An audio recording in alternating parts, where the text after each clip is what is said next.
countryside outside DFW. Is Jim Mars, break down the true cutting edge and what could revolutionize everything. People want solutions. Here it is. Okay, well, let's this goes all the way back. Let's go back to the turn of the 20th century, and Rudolf Diesel invented a diesel engine that he originally designed to run on organic matter. Okay, you remember the Back to the Future movie, and they put banana peels and I don't know, coffee grounds and stuff in the little fusion thing to run the time machine. He built a diesel to run on organic matter. But that would have interfered with the petroleum-based industry. So what happened to Rudolf Diesel? Gee, it was terrible. He fell overboard crossing the English Channel. Too bad. And that goes all the way back. We don't have the time, but I could sit here and give you at least a dozen examples, some of which I had direct personal experience with. The FBI on record raided Tesla's laboratory. Oh, yeah, Tesla.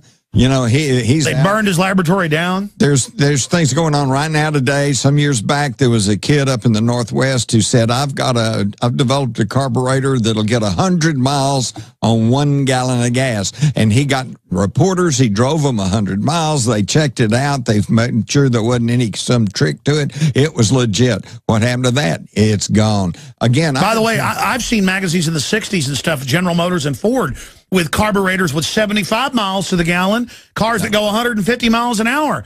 And you tell me the Japanese today can't do that? Well, the Germans are making a Volkswagen over in Europe right now that's getting 56, 60 miles to the gallon. But you can't buy it in the United States, okay? And why is that? Okay, because the elite, the very people you're always preaching about, these people have a monopoly based on petroleum. All right? It's that simple. And anything that comes up that's going to threaten that, they buy it up. If they don't buy it up, then they just find. And they're going to try to use on record the shortage of it in the next 50 years because they're going to artificially make it scarce to take control of the entire human civilization. And that is wrong. Now let's expand on this. Because actually big oil is actually what's financing the carbon tax to shut down coal, their competition, which would make energy cheap again. Right. Right, exactly. And then all they can talk about is nuclear power. It's so safe and efficient that... Which is another insider deal that's horrible. And we're about to kill ourselves. The Pacific is getting irradiated. They're telling you don't eat fish. 91% of reactors are leaking worldwide. But I mean, let's get into that. Talk about hydrogen alone. Yeah. Get into solutions. Hydrogen is the way to go. I met a fellow here just the other day who had been an engineer, and he lives in New Jersey, out in the kind of the countryside, and he runs his cars, his air conditioning, his home, his heating, his lawnmower on hydrogen. All right, and when Hurricane Sandy hit, and all of his neighbors, their power went out for like a month or more, and they were in desperate need. Can you imagine no power for a month or a month and a half? And that's not off record. You were hanging out with the crows, right? They're researching this, right? Yeah. And he was telling, it was a great story because all his neighbors, he was a bright light, so to speak, in the middle of the darkness because his lights were on and everything was operating, and his neighbors would come to his house and to take a shower and to juice up their batteries for the. And this is on record. So the most plentiful free element out there is hydrogen. This gas. Explain to people how this works. Well, you can take and here's what's amazing about hydrogen and why I don't understand. Well, I do because they're greedy bastards. But I mean, I don't understand why we're not shifting to a hydrogen economy because, as I understand it, you can take all of the normal infrastructure, the pipelines, the pumping stations, the refineries, your car, you get an adjustment. Yeah, they're even going to make the money off of it, but they still don't want us to have it. Yeah, exactly. And we were with a top engineer last night. He can agree with you on this. Yes, with a little tweaking, it could all run on hydrogen. Hello, there you go. But why not? Why are we not getting that? Because it's the most plentiful substance in the world, and they cannot get a monopoly over it. Well, that's like diamonds are really semi-precious, but they're geographically restricted so they can create artificial scarcity again. Right. And they have tight control over that. The fastest way to get killed in Africa is to go out and find a diamond, outside of the normal channel. Yeah, they call those blood diamonds and demonize anybody trying to get money for Africa. Exactly. When really it's the... So I want to come back with more solutions, other alternative energy things, and talk about, like you did yesterday, the machines you saw. All you do is put water into this thing, and then it separates it all out, and just incredible. Right. It's as close as a perpetual motion machine as you can get. And again, we were having dinner last night with a very well-known engineer who's worked in the Apollo program, but after that in petroleum engineering. You name it, he's done it. And he was absolutely, and the fact that they knew 30 years ago they could have the streets be solar glass and power everything off that. I mean, they are, just like they had light bulbs, famous light bulbs in San Francisco, but there's one in Dallas too, or is it? I remember hearing about when I was a kid at the fire station that was like 80 years old. Now it must be 100. There was one at the Palace Theater that was burning until they finally tore it down. It had been burning since 1895 or so light like bulbs that go for 100 years, why do they burn out fast now? It's planned obsolescence. That's admitted. The public doesn't know that. Everything's gamed. So get into it. Solar, all of it. Well, it's all mindset. There is no problem with technology. I'm here to tell you, just with absolutely no fear of contradiction, that there is off-the-shelf technology that can solve all of our energy problems overnight. It's not technology, it's the mental thing. Now, here's a classic example. About 30 years ago, I was interviewing an energy expert, and I'd gotten real fired up on solar energy, and I said, well, what about solar energy? We draw energy from the sun. If sun burns out, we're all in trouble anyway. And he goes, well, that's really a good idea. He says, but that's 20 years in the future. Okay. Hey, folks, it's 20 years. Here we are, and we still don't have it. Why? Because, listen, here is the problem in their thinking, in their training, in their conditioning. He said, do you realize it would take solar panels covering the entire state of Arizona to provide enough electricity to power the city of Los Angeles? And I went, oh, whoa, yeah, I guess so.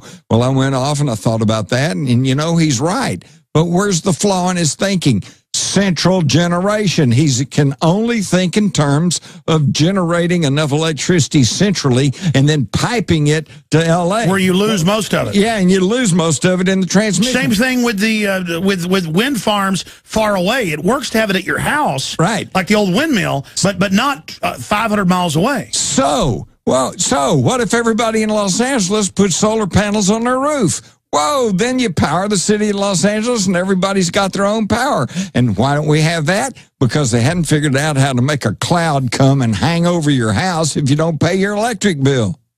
Absolutely. Well, it's also come out in the news that if you try to hook it up on your house yourself off the grid, they won't come inspect it. They won't authorize in most cities. But they'll subsidize it and pay for part of it with taxpayer money if you hook it up and let them run it, and it feeds the grid. Right. Well, now, that's the interesting thing, too, and I've lived through all this and watched it happen. When it first came out about people, whether it's solar, wind generation, whatever, providing their own juice, the power companies were all opposed to it, okay? But then it came in anyway, and then they passed laws saying if you are producing individually enough juice that you can put it back into the power system, they have to buy it back from you, okay? Now, you'd think, ooh, wait a minute. Sounds good, but it means you get an inspection. Now they're running you. Well, number one, they can come on your property. They come and inspect you. But here's the thing. Now they're all for it because under the law, yes, they have to buy back your excess electricity, but they get to buy it back at a cheaper price than what they're paying normally. And then some people, exactly.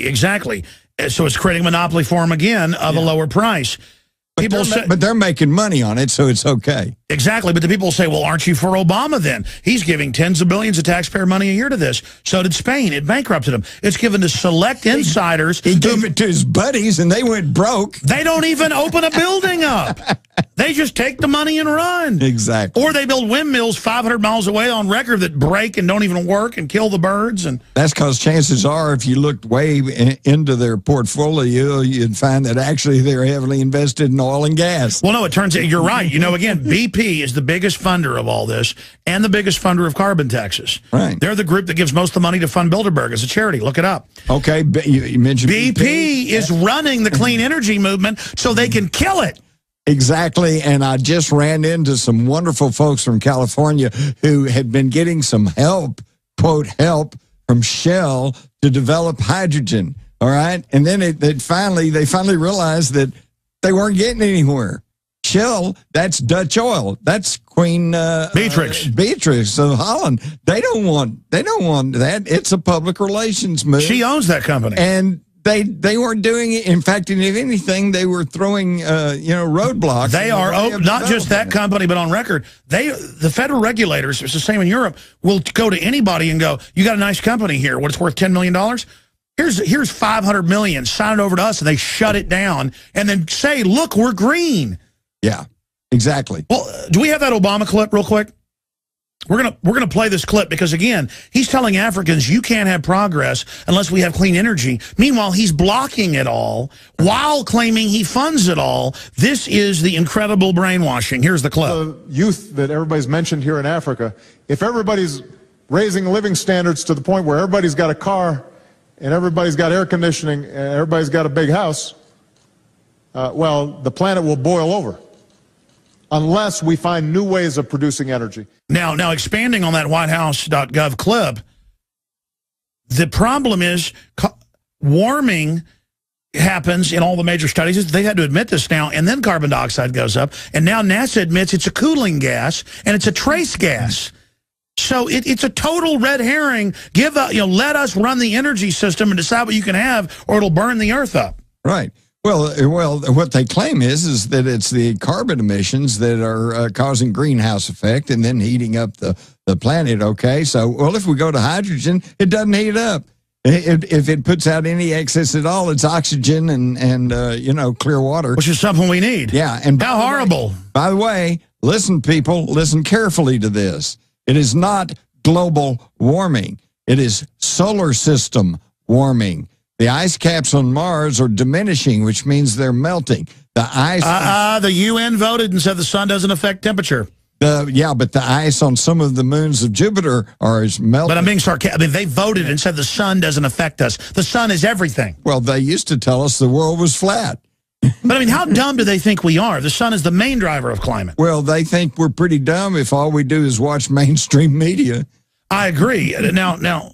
Let me throw this out, and we're going to go break, come back with calls here, and then into overdrive probably. We're sitting here looking at this. I mean, I just want to point out that they claim they're the ones trying to save the earth. They're the ones that are damaging it. Absolutely. The genetic engineering. I mean, look at that. Well, you're looking in the dictionary under hypocrisy, and you find government officials. I mean, there it is. These smart meters are loaded up with other spy tech that basically jack into everything in your house and then surveil you. And that's not Alex Jones saying that. That's General Petraeus, former head of the CIA, last year at a Wired magazine conference, bragged and said, quote, "Your dishwasher is washing and listening to you." That's the Wired magazine headline, Jim. Yeah, well, as I understand it, with these smart meters, under the old meters, that when you turn something on, then the meter starts because you're using electricity.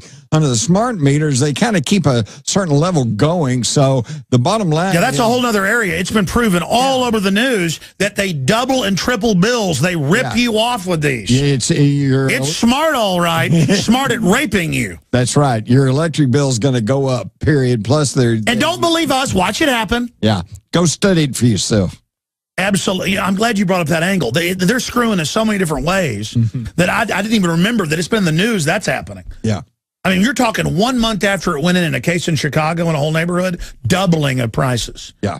And then people did stuff like unplug it from the house and go on a vacation, and they still got bills. Well, see, this is what I don't understand. You got the Obama administration that's pushing all this stuff like smart meters, and yet, and what it's doing is it's screwing his own constituents. Well, look at Obamacare. He's supposed to be there. It doubles rates, doesn't cover it, written by the insurance companies. I know. I don't understand, and yet there's so many people still supporting him, and yet they can't seem that Obamacare is a huge tax on the poorest people. I know.